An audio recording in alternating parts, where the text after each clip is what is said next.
안녕하세요. 저는 두 아이를 키우고 있는 아이 엄마입니다. 아이를 키운다는 것이 워낙에 힘든 일인 것은 맞지만 두 아이가 정말 예쁘고 착하고 순해서 하루하루 행복한 순간들이 너무 많습니다. 두 아이를 이렇게 행복하게 키우기까지 조금은 기적 같은 일이 있었기에 이렇게 글을 적어 보내봅니다. 저는 첫 연애를 대학생 때 했고 그때 만난 사람과 결혼까지 하게 되었어요. 고등학생 시절 부모님과 선생님 뜻에 따라 공부를 열심히 했던 저는 자기 관리나 외모 꾸미기보단 성실하게 대학에 진학하도록 노력하는 것이 우선이었습니다. 그렇지만 원하던 대학교에 입학한 이후부터는 점점 외모에 대한 관심이 높아져 다이어트도 열심히 했고 꾸미는 데에 집중했죠. 그랬더니 예전부터 저를 알고 지내던 중고등학교 동창들은 가끔씩 동네에서 저를 못 알아보기도 했답니다. 그래서 제가 다이어트를 성공한 후 동창회에 갈 때마다 늘 관심을 받곤 했죠. 옛날엔 공부만 한다고 친한 친구들이 많이 없는 편이었는데 동창회에서 뒤늦게 그런 친구들과 많이 가까워질 수 있었습니다. 그때 저에게 많은 관심을 표현해 주던 남자가 있었어요. 저를 집까지 데려다 주고 수줍게 연락해도 되냐며 제 번호를 묻던 그 순간을 저는 아직도 잊지 못합니다. 그렇게 제가 대학교에 다닐 때부터 동창이었던 그 남자아이를 사귀게 되었고 학교는 달랐지만 동네가 같았던 탓에 자주 얼굴을 보며 저희는 알콩달콩 행복했습니다. 그 친구가 군대에 가게 되었고 저는 해본 적 없던 도시락 싸기까지 해가며 그 친구 군대를 기다려 주었습니다. 누구 하나 기다려달라 기다리겠다 말한 적 없었지만 그냥 운명이다 생각했던 건지 헤어지는 걸 생각해보지 못했던 것 같습니다.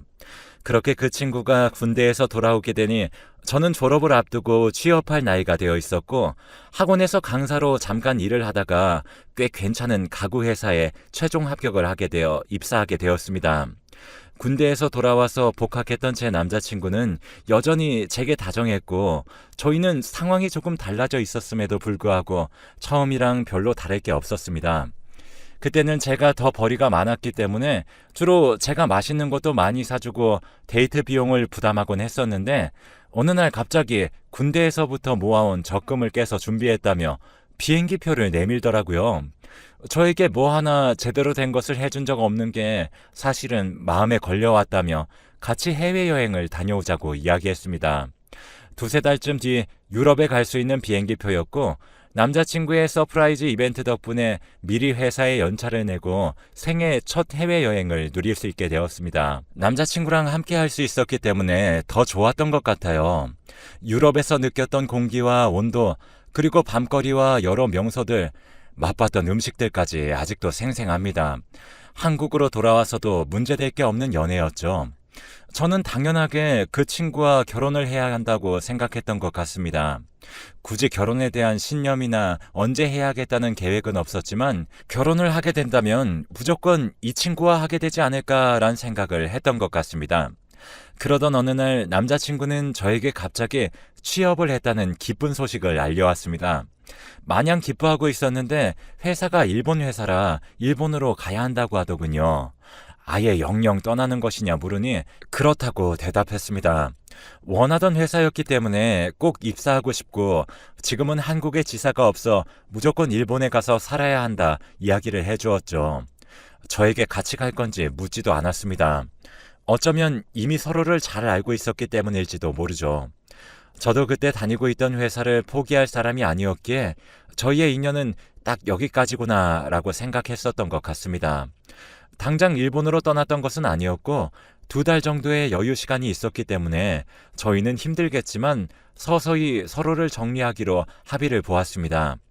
거의 20대의 전부를 함께했던 사람이라 그 사람과 헤어진다는 사실이 정말 너무나도 힘들었습니다. 하지만 어쩔 수 없는 일이었고 현실을 다 버리고 사랑을 선택할 만큼 저는 용기 있진 못했습니다. 결국 무언가를 감수할 만큼의 마음은 아닌 거겠지라고 스스로를 다독였어요. 그렇게 남자친구를 일본으로 떠나보냈고 저희는 이별하게 되었습니다. 서로 다시는 연락해서 흔들지 말자며 굳게 약속했고 저도 그 친구도 서로 연락할 수 있는 수단들을 모두 차단했으며 번호도 바꾸었습니다. 저희들 다 성격이 워낙 확실하고 분명한 사람들이었기 때문에 알량한 미련과 슬픔에 취해 서로를 더 힘들게 만들고 싶진 않았습니다. 그러던 어느 날 아랫배가 너무 아프고 며칠을 통 먹지 못해 컨디션이 안 좋아 회사 근처에 있는 병원을 찾았던 날이었습니다. 그 병원에서 저는 임신 테스트기에 하나를 건네받았고 그 결과는 바로 임신이었습니다. 믿을 수가 없었어요. 제가 아이를 가지고 있었다는 게 너무 충격이었습니다. 일본으로 떠나기 전 남자친구와의 마지막 밤에 생긴 아이일 수밖에 없었고 저는 이 사실을 그에게 알리기 위해 다시 그와 연락이 닿기를 기다렸지만 애석하게도 그 사람과 연락할 수 있는 길은 없었습니다. 이 사실을 모른 채 살아가고 있을 그 사람에게 못할 짓을 하는 것 같았고 아이를 품었다는 사실을 뒤늦게 안 것도 제게는 가혹한 일이었습니다. 왜 미처 이 사실을 알지 못하다 그를 일본으로 보낸 후에 알게 된 건지 하늘이 너무나도 원망스러웠습니다. 그 사람과 이별 후 힘들어서인지 늘 몸이 안 좋고 자주 아파서 그러려니 하며 병원에 가지 않고 스스로를 돌보지 않았던 탓이었습니다. 몇 달에 걸쳐 그 사람과 연락이 닿을 수 있도록 노력했지만 정말 그를 찾을 수 있는 방법은 없었고 저는 서서히 포기해가며 혼자 아이의 엄마가 될 준비를 해가고 있었죠. 다행히 친정엄마가 그리 꽉 막히신 분은 아니셨으며 제가 육아휴직만으로도 아이를 출산하고 기를 수 있도록 도와주시겠다고 하셨기 때문에 정말 감사히도 혼자서 엄마가 될 준비를 마칠 수 있었습니다. 모든 것이 다 낯설고 힘들었으며 아이의 아빠도 없이 혼자 해결해야 하는 많은 것들이 너무 벅차게 느껴졌어요. 그래도 스스로를 잘 타일러가며 아이를 낳을 수 있었습니다. 저는 주변 사람들로부터 많은 도움들을 받았습니다. 우선 아이를 낳고 회사로 복귀하기 전까지 친정엄마가 저희 집에 자주 와서 이것저것 많은 것들을 도와주셨죠. 아이가 크는 걸 보고 있으니 그동안의 근심 걱정이 모두 사라지는 듯 하더군요. 저는 아이의 엄마이기도 했지만 동시에 이 가정의 가장이기도 했기에 회사로 복귀를 하게 됐고 제가 회사에 있는 시간 동안은 또 저희 엄마가 아이를 돌봐주셨어요. 그리고 아이가 4살이 되던 해에는 조금 이럴 수는 있지만 어쩔 수 없이 아이를 어린이집에 보내게 되었습니다. 저희 엄마가 아침부터 제가 퇴근할 때까지 종일 제 아이도 돌보시고 집안일도 하시는 게 내심 힘들어 보이셨거든요. 그리고 제가 조금 일찍 퇴근할 수 있게 근무를 조절했고 항상 퇴근하는 길에 어린이집에서 아이를 데리고 집에 들어가곤 하였습니다. 엄마한테 미안하고 고마웠던 만큼 더 잘하려고 항상 맛있는 걸 사서 들어가 같이 식사를 하며 하루 일상을 공유하거나 아이를 데리고 셋이 자주 외식을 하기도 했습니다. 그러던 어느 날 어김없이 일찍 퇴근을 하고 아이를 데리러 어린이집으로 갔습니다. 아이들이 바깥 활동을 하다가 들어온 거라며 잠시 기다려달라고 하시더라고요. 차를 세워놓고 모처럼 날씨가 좋아 아이가 나오길 기다리고 있었습니다. 그런데 정말 제 눈을 의심할 법한 장면을 목격해버렸어요. 저처럼 아이를 데리러 온 부부가 눈에 들어왔거든요. 처음엔 아이 엄마가 딱 제 또래인 것 같아 동질감에 쳐다보게 되었는데 그 옆에 있는 남편이 제 옛 애인을 너무 닮은 것이었습니다.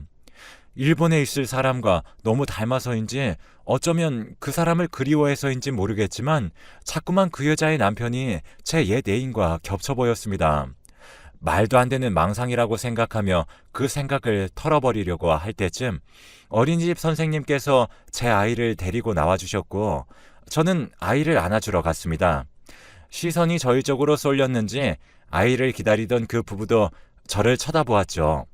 그런데 그 남자가 저를 보더니 까무라치게 놀라는 게 아니겠습니까?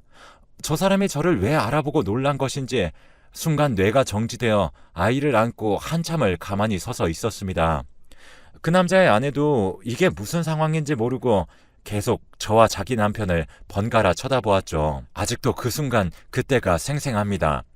그 부부의 아이도 어린이집에서 나왔고 그렇게 어린이집 앞에서 각자의 차로 헤어지기 직전이었습니다. 저는 도무지 이렇게 헤어지게 되면 진실이 무엇인지 알지 못한 채 너무 괴로울 것 같아서 말을 걸까 고민이 되었죠.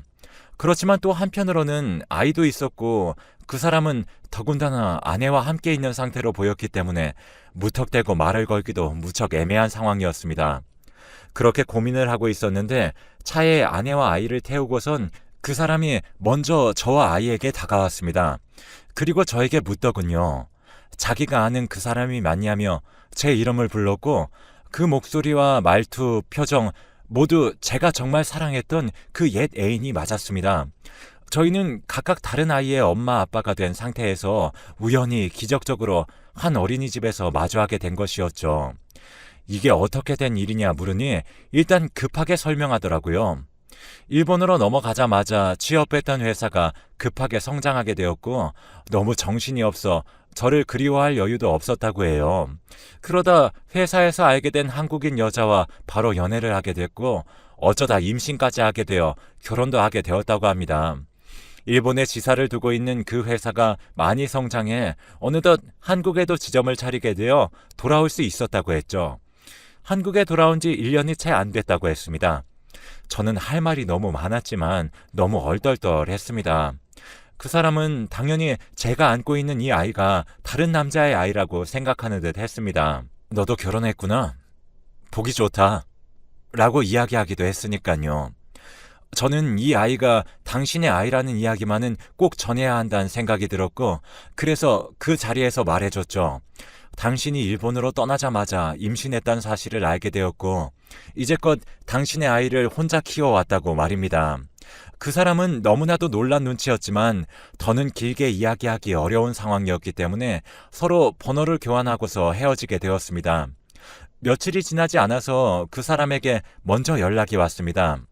사실 그런 일이 있고서 며칠 동안은 이미 가정을 이뤘던 그 사람과 어떤 대화를 더 나눌 수 있을지 그게 의미가 있을지 너무 고민이 되었어요.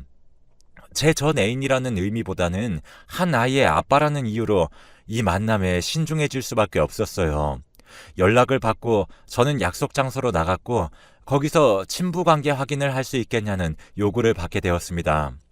처음 그 소리를 듣자마자 전 너무 어이가 없었지만 곰곰이 생각해보니 그 사람 입장에서는 충분히 확인해보고 싶은 부분이 있을 수 있겠다는 생각이 들어서 알겠다고 했습니다.